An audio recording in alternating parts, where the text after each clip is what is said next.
Welcome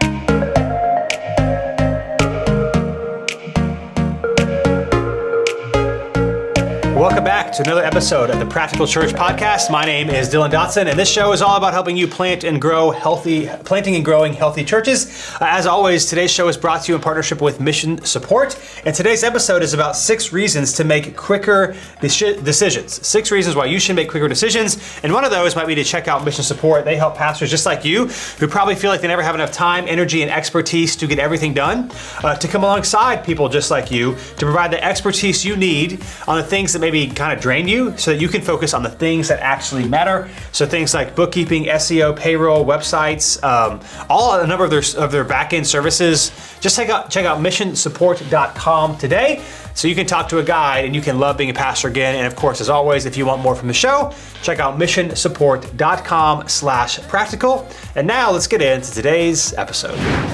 All right, 6 reasons to make quicker decisions. Now, here's my caveat before why I think, maybe generally speaking, churches should make quicker decisions and church leaders. The caveat is this: you can't make a bunch of quick decisions. So if you're making a lot of every month you're doing something new, that's gonna be hard. When I'm talking about quick decisions here, it's like, hey, we know there's an issue. We know a change needs to be made or a decision needs to be made. So let's go ahead and make it and not wait 6 months just because somehow, some way waiting feels more holy. Now, if you're waiting and praying and intentionally seeking the Lord, that's different. In my experience, there's kind of this assumption that if you make a decision quick, it's wrong and unholy. And if you wait just for the sake of waiting, then it's somehow better. So what I want to do is hey, we got to decide if you got something going up, here's why, 6 reasons why you should make a quicker decision. Okay, so here we go. Number 1. When you make a quick decision, people have a defined timeline to make a decision, for themselves. So let me give you an example. This is a big issue for church planters. So a lot of times, if you plant a church, you meet with people and you're telling them, you kind of give them the vision of here's what we're going to do, but you don't give them a defined timeline of when this is going to happen. And then you wonder why people aren't joining your launch team. Or in my experience, if your launch is anything more than 9 months, you're going to have a really hard time of getting people to join your launch team because it seems so far away. And so if you have a decision or something that you need to make or the church needs to make, sharing with your people, here's what we're doing and here's when we're doing it, is really helpful for people to know what is actually going on. If it's just kind of just out there and at some point we're going to address it, they're know what is going on. And it feels draining, not just for your people, but it also can feel draining for you.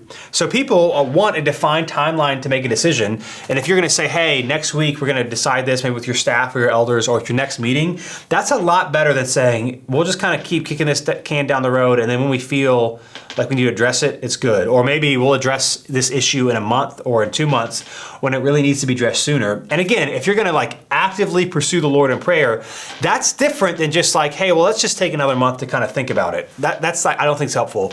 And so I would just say, man, people have a defined timeline to make a decision. If you're actually gonna say with your elders, leaders, whatever's going on, hey, we need a decision by this date. Because honestly, to be honest, a lot of times, whatever decision you're going to make in a week is probably the same decision you're going to make in a month or 2 months. And so waiting just for the sake of waiting, I think doesn't make a lot of sense.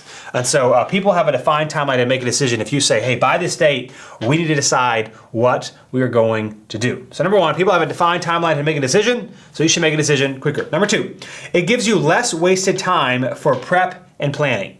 Less wasted time. And so yes, there are times, you do need time to prep and to plan and to think through it, but also when you have a long runway to make a decision, you'll revisit the same conversation or the same plan or process over and over and over again. And it's just it's an unnecessary waste of time. So this is, I don't know why this is what popped in my head. When I was in high school, I was in a chorus class, and we were going to Disney World in December to sing at part of, I guess they do, I don't forget, I guess they do a bunch of Christmas Carol stuff at one of the parks. And so our school was going on a Friday and a Saturday, so we were going to go for 2 days, and we got to go to the park during the days, and then we would sing at this thing at night. And for 3 months, we talked about it. And so multiple times a week, there were the students were asking about questions about what should they pack in their suitcase, what do they need for this, what do they need for that, and I remember just as a high school student, this is annoying. Every multiple days a week, people are asking the same questions over and over again, and the teacher is repeating herself, getting frustrated over and over again. Now, what would you do in that situation? Because you can't move up like when you're going to Disney. What I would do is I would say, hey, we're going in December, obviously, mark your calendar, whatever. I'm not going to answer any questions about this until like November 15th. And for 3 months, the same questions were being asked over and over and over again. It was a much too big timeline for that. And so there's just a lot of wasted time unnecessarily. So when you say, hey, we're gonna make a decision soon, you don't have to spend time like going over and over again, having the same conversations over and over again and not really like learning anything new. And so again, quicker decisions allow you to say, hey, let's actually be intentional with the time that we're gonna prep and to plan and to pray. And so like when we're gathering together, if we're gonna say, hey, we gotta make a final decision next week, then the conversations we have this week are gonna be way more intentional because we know a deadline is coming. Listen, we all know this. If you don't have a deadline, man, things take forever to accomplish, take way much longer than they should. If you've been following this show for any length of time, or maybe you subscribe to my Best Minute newsletter at dylandawson.com/best that I send out every Tuesday, productivity tips. This is like a big thing. It's like wasted time. And we waste time because we don't give ourselves deadlines, like artificial or real deadlines to do things, sermon prep, whatever. We waste so much time. And so again, if you make a quicker decision, there's less time to kind of sit around and like, what are we gonna do? You're actually gonna be way more intentional. So quicker decisions, less wasted time for prep and planning. Prep, plan, do those things, but define what they are. And if you keep finding yourself having the same conversations over and over again, man, that's just wasted time, wasted energy, and it's not helping anything. Number 3. Third reason why you should make quicker decisions. It is much easier to call people to action. If I could like say one of the biggest things I've learned in the, I guess about to be 8 years that New City has been around is, man, people don't make a decision until they have to. And we know this too, but it's like, I just experience it all the time. So for example, every once in a while we'll do like, not giveaways, donation drives. So we just did, this past Sunday was our last week collecting supplies for a local nonprofit here in Raleigh that helps foster families. And so we were collecting like baby supplies, that sort of thing. And what we used to do in the beginning of New City when we would do these drives every once in a while, we would take a month and we would announce it for a month, every week for the next month. And nobody, for the most part, most people brought their stuff the last week, if not the second to last week, but definitely the last week. And so what we do now is anytime we do a donation drive, it's only 3 weeks long. Because that way we're not talking about it forever and nobody's really doing anything until the deadline anyway. So we'll announce it and we'll say for the next 3 weeks and then that's it.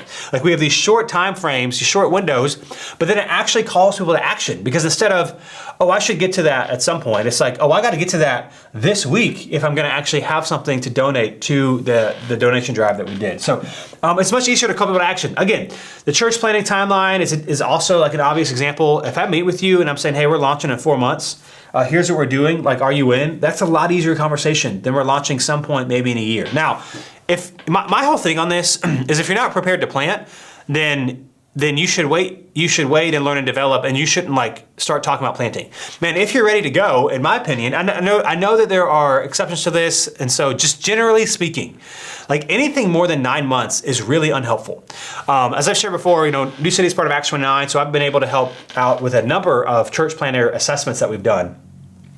And I can't tell you the number of guys that are actually ready to go that we're always, unless they're like planting with like the next 3 or 4 months, we're like, hey man, you should shorten this. Like you're ready to go. And those that aren't ready to go, like making their church planting timeline longer isn't going to help them because they don't need to be focusing on the church plant. They need to be focusing on developing maybe character issues, skills, or whatever it might be. And so it's much easier to call people to action. I'll give you another example.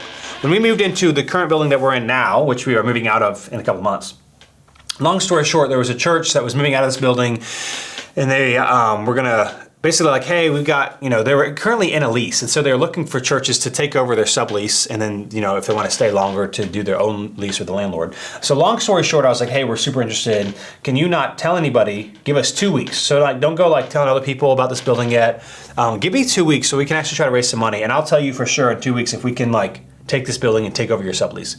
So they gave us 2 weeks. We told our church, hey, we need to raise, it's all relative. This is years ago, $75,000 in the next 2 weeks. If we raise it and then we need to see the money in the next 6 months, we just need to know your commitment in the next 2 weeks. If we hit that, then we can move because we got to pay for some outfit stuff and some other things. And if not, we're just going to stay here. We're out of space. We're meeting in like a really, really small, like office building thing. And so they had 2 weeks to decide. Like there wasn't this month-long prayer and fasting, and I'm not against that. What I'm against is saying you're gonna do prayer and fasting and not really doing it. That's what I'm against. It was like, we have this decision. There's no guilt. It's just like, if we raise money, we don't. And so we ended up raising $118,000. And I look back on that, and like, you can't do that all the time. You can't be like, hey, we've got this really significant decision and we've got 2 weeks. You can't do that all the time. But every once in a while, I think part of the reason we raised so much money, and then we ended up seeing, I think, like 112,000 of the commitments, which was a much higher percentage than what people typically see. And like, we didn't do a capital campaign, but fundraising, when people commit, this is what you see is typically a bigger gap than what we saw there. But part of it was like, it was super quick and it was very tangible. Hey, we will move in 6 months, and we need this money before we move. And so there wasn't like a big vision pitch. It was like, we don't have a choice, and it worked. And I'm not saying that it always works. And of course, the more money you raise, obviously the less helpful that might be. But it was much easier for people to know, hey, I'm gonna give to this or am I gonna not? And like, I got to make a decision like within a week, and that it just made it way easier for us. And so it's much easier to call people to action if you actually have a decision that you're actually going to do. So again, that's reason number 3 why you should make a quicker decision. And again, there are exceptions to this rule, but I'm just saying, generally speaking, maybe move a little quicker than you might otherwise. Number 4 is this helps you keep or gain people's trusts. It helps you keep or gain people's trust. Here's what I mean. Sometimes it's kind of obvious that a decision needs to be made, and your people are wondering, like, do they notice what's going on or what's happening? So let me give you, again, an example.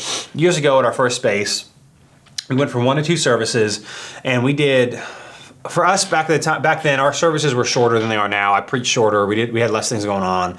And so we did 9, 15, and 11. So about an hour-ish service back then. So it'd be about a 45-minute time difference. Now, again, for us, the space was small, and we sat like 60, 70 people. It was just really tight. And so all I had to say, the service was only an hour, so we had plenty of time, and we didn't necessarily need all that time for parking or anything like that. And so what we noticed was like, after the first week, I was like, man, it feels kind of dead between services. And after the second week, it was like, because the first service was gone, was leaving before the second service arrived. And so it was kind of like, people were missing each other. It kind of felt like, what's going on? And then of course, the services were a little less attended because you cut it in half, but then between services, people weren't connecting. And so I remember talking to Dave, one of our elders, after the second service of the second week, and I was like, this is dead. Like, nope. I mean, the time between services was too long. What should we do? And I was like, should we wait a couple of weeks and then say, hey, we're going to do it? I was like, but we know, like, it's very obvious that this isn't good. And I'll never forget him talking to me and being like, hey, sometimes people know, they catch on what you're feeling, and they're wondering, does the church leadership know about this, and are they going to do anything? So you know what we decided? Like that week, I'm not saying I would do this now because our church is a little bit bigger, it's kind of more complex, but back then it wasn't. We decided that week that we're going from 9:30 to 11 a.m. So we just like told people, hey, next Sunday, service times are different. Like we didn't say, hey, 3 weeks from now, 4 weeks from now, whatever. It's like, it was obvious that this needed to happen.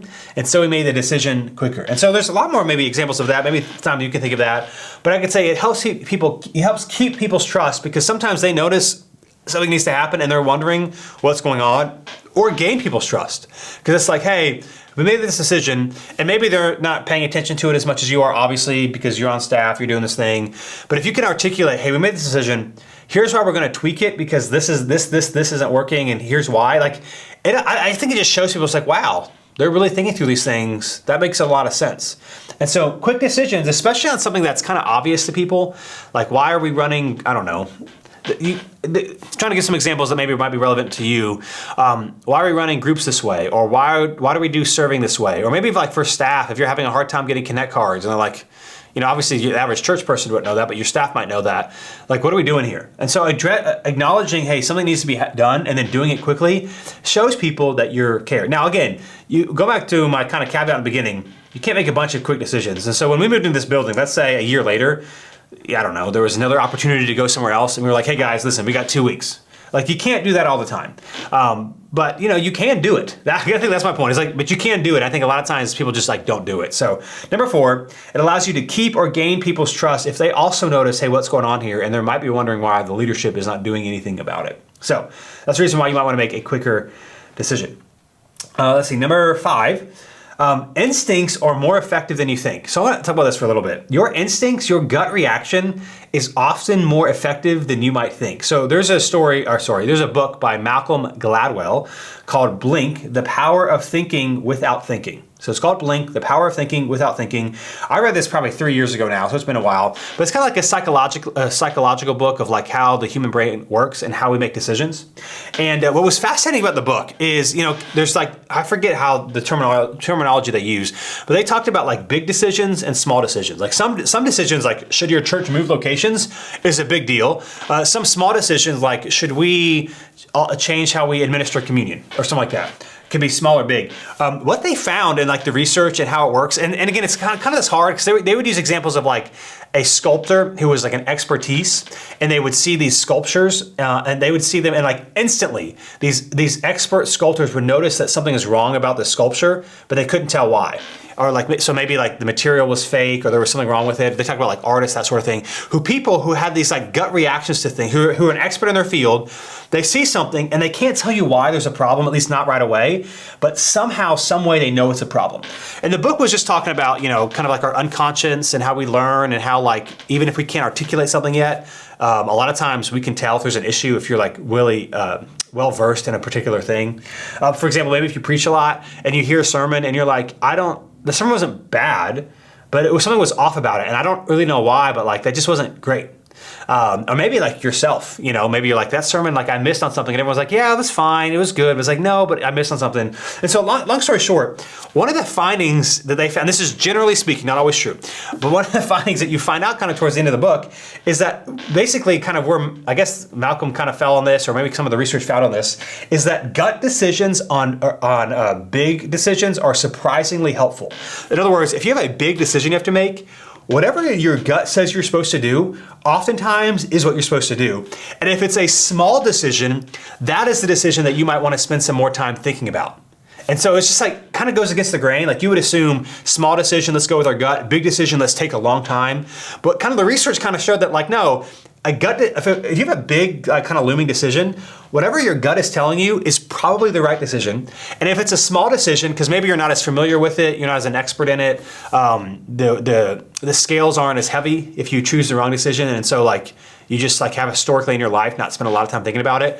Smaller decisions, you should spend more time. So I'm gonna give you a practical example. If your church has to move, and you got a couple locations, let's just say, of where you could possibly go to, schools or whatever, I would say, man, what is your gut telling you? And of course, think about it, pray about it, talk about it. But that's probably the decision, like you're instantaneously like, hey, what should we do about where we should move? What your gut is telling you is probably going to be right. And if you spend a lot of time talking about it and researching it, you could do that. In fact, but then the book is talking about this, you could like out-research your way of a good decision. Like convince yourself to do something that you actually shouldn't have done. And so again, there's caveats. This is generally speaking, I don't know all your situations, but just like instincts are often more effective than you think. And Blink by Malcolm Gladwell, it's an easy read. It's not like this big, like deep research book. It's like a pretty easy read. And like the data suggests that, hey, here's what you should do. Here's what you should do. So all I to say, instincts are more effective than you think. And that's partially why if you've got a big decision you got to make and you kind of know something needs to be changed, you should address it sooner rather than later. Number 6, last but not least, listen, people want to be a part of something. Now, we all know this. Now, what does this have to do with decisions? Well, when you're making decisions and you're moving and you're going and you're doing something, people feel like they're a part of something. And so your congregation wants to be a part of something. Your staff wants to be a part of something. Your elders wants to be a part of something. Now, of course, there are levels to this. So if you're making decisions, a lot of the decisions that you might make, your staff, your elders might make, like the average person may not really know or feel it, right? But it's still helpful to know, like, hey, as a staff, like we're moving, we're making decisions. We see stuff going on. We got deadlines. Like we're going to decide on what to do. It makes them feel a part of something. And that kind of like energy or that kind of vibe, I'm kind of using like these kind of weird words here, but it spreads. That excitement, that's probably a better word, man, it spreads. And so we're finna right now, we're going from our own location to a school. And I think I've shared on this, on the Practical Church podcast so far, like I've been as surprised, and that's not like everybody's doing this, so I don't want to overinflate the numbers, but the number of people who have come to me unprompted talking about how, man, they're excited for this move. And because again, people want to be a part of something different. And even like even a move, man, it's different, it's exciting, there's a new challenge, there's new opportunities, and people want to be a part of something. And so if every time you need to make a decision, you wait 6 months and your church moves at this big glacial pace, it doesn't feel like you're a part of something. Now, again, the size of your church matters, dictates this, although I'm assuming, this podcast probably isn't listened to by a bunch of megachurch pastors. So if you're listening to this, you're probably medium, smaller size, or a church planner, and you should be making decisions, and people want to be a part of that. Again, you can't be making a big decision every single week, but even small decisions, you got to trust, people got to trust you, that sort of thing.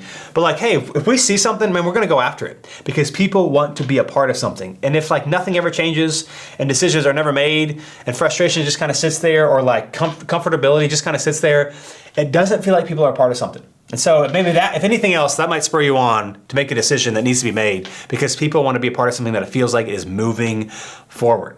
Okay? So again, those are 6 reasons to create quicker decisions. Number 1, people have a defined timeline to make a decision if their decision's actually coming up. 2, there's less wasted time for prep and planning, so you're not having the same conversations or thinking through the same thing over and over and over again.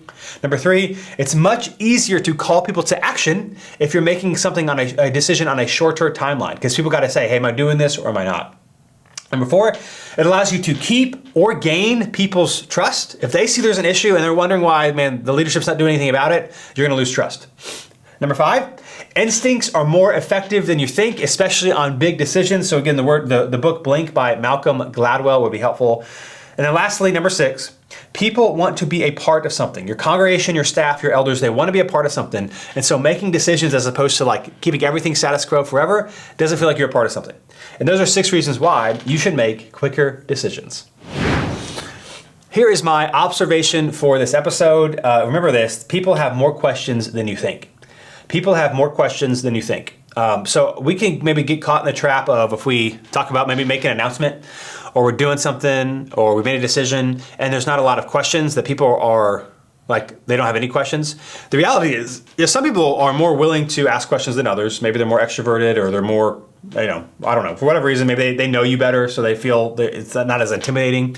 And other people might not want to do that, but they still have questions. And so my encouragement is just know that just because people aren't asking questions, it doesn't mean they don't have them. In other words, it doesn't mean they don't have questions about your church or about your sermon or about what it looks like to serve. And so one of the things that I like to do is just encourage over-explaining things, but also especially when I meet with people, chat with people, get together with people, ask them how they're doing, if they have any questions about the church, so that I can ask them. So I'll give you an example. We do sermon-based community groups. I write a leader guide every week when we do our groups, and we kind of discuss them. And so obviously, the group that I'm in, we do a sermon-based community guide as well. And every once in a while, so last week, there was a point that I made in the sermon that I felt made some sense, was kind of self-explanatory. And a couple people in the group were I didn't fully understand, what did you mean by that? And so then I kind of re-explained it, and they're oh, that makes sense. And I realized, well, I guess I didn't explain it very well in the sermon. But to me, I'm oh, this point makes sense. It's good. Let's move on. But most people were confused. Now, nobody's going to come up to me, most people are going to come up to me hey, I didn't really understand this one point of the sermon. But it was just a reminder that just because people aren't asking questions, if you give them the opportunity to, they might. And so I would just say, man, not everybody knows how to take your next step at your church, or how to serve, or how to join a group, or even how to give, or what's going on. And so my encouragement is, just because people aren't asking questions, always remember, it does not mean they don't have one. So try to be clear, try to communicate things multiple times, even go out of your way to ask someone, hey, if we're doing this thing, or if somebody's involved in this area, ask them questions, or give them the opportunity. Be intentional about asking them if they have any questions for you, because most people, unless they already have a relationship with you, probably aren't going to go out of their way to ask you a question if they're confused. But if you kind of make space, or to say, hey, do you have any questions for me about X, Y, and Z, when you're meeting with people, with your staff, or whoever, they're more likely to bring it up because they feel invited. So just remember that people have more questions than you think, even if they're not asking them. So here is my personal growth tip for this episode. Don't trust your future self. Don't trust your future self. Here's the deal. If you won't do it now, you won't do it in the future. You see, we all love to believe our future self will have the will and the determination to do the thing that we don't want to do today. And so, here's all the classic examples. I'll start eating better tomorrow. I'll start exercising in the new year. I'll spend more time with my kids once this work project is over. I'll spend less time on social media next week. Now, unfortunately, as we all know from experience, our future selves are no better able to will themselves together than our current self, right? Your future self is no better able to will itself to do the thing you want it to do than your current self. In other words, never trust your future self. And so, make changes in your diet, for example, only if you're willing to do it permanently. So I'm not trying to get on a health thing here. Here's a lot of reasons why a lot of diets don't work. It's because people might do some sort of fast or diet or whatever for 3 or 4 months, and then they kind of get to their ideal weight or whatever, if they haven't given up by then, and then they go back to their normal habits, and then the weight comes right all the way back up. And unhelpful, man. So you should only make changes in your diet if you're willing to do it permanently, not just sometime in the future. Man, you should start your new exercise plan now. Listen, there's nothing special about January 1st, okay? You should create better work boundaries now. You see, there will always be another work project to work on. Now, there might be seasons where you have more going on, and in that case, you should set a date on your calendar on April let's say 21st, because April 20th is Easter this year. On April 21st, I will go back to this schedule. I will do X, Y, and Z with my spouse, with my kids. Create better work boundaries now. And if you got something going on right now, put it on the calendar. Be on this date, this is happening. Or how about this? Decide today how much time you will allow yourself to spend on social media. Not tomorrow, but today. You see, your future self will be no better disciplined than you are today if your habits don't change. So start now, and your future self will thank you. Now, today's question comes from a pastor that I had a conversation with last week from one of our previous episodes. And so I just want to kind of explain what his question was and kind of walk through kind of some possible solutions. I had a guy call me. He said that we offer a 4-week partnership class for their church twice a year. So for new people, they do a 4-week partnership class twice a year. He says, but they're really struggling to get connected, new people connected and taking next steps sooner. So the people come to their church, they do 2 partnership classes a year. They're 4 weeks long. And of course, if you're coming and the next partnership class is not for a while, people are struggling to take their next step. He's like, what do I do? Now, I want to say this. There's different philosophies if you do membership, partnership, whatever your church calls it, on how it works. Some churches, kind of like New City, it's a more simple process. Other churches, it's more complex and it takes more weeks. So for example, this 4-week partnership class, I would say there's strengths and weaknesses to both. The strength to kind of a quicker, shorter process as people move in church quicker. The strength of a longer process is that people actually know what they're getting themselves into. And so I think a little bit of this is size dynamics. I think if you're a smaller church, you can have not less formal, but like I don't think most smaller churches necessarily need a 4-week class because it's a lot more relational and you like personally know your people. The bigger your church gets, I do think a more complex is maybe not the best word. A more detailed plan is helpful because as you know less and less of your people, you want to make sure people that are joining your church like understand what your church believes, are they on the mission, that sort of thing. So all I gotta say, the conversation was not stop your 4-week partnership classes. The conversation was, okay, if you want to do that, obviously there's an issue that you need to encourage next steps sooner. So here's the challenge, man. Church size is a big challenge for this. Larger churches can do things more frequently than smaller churches can because there's more of a pool to draw people from. So in this case, this church is, couple hundred, I think about 300 people on the weekends. And so you have a steady stream of like newer people coming, especially they do in this season.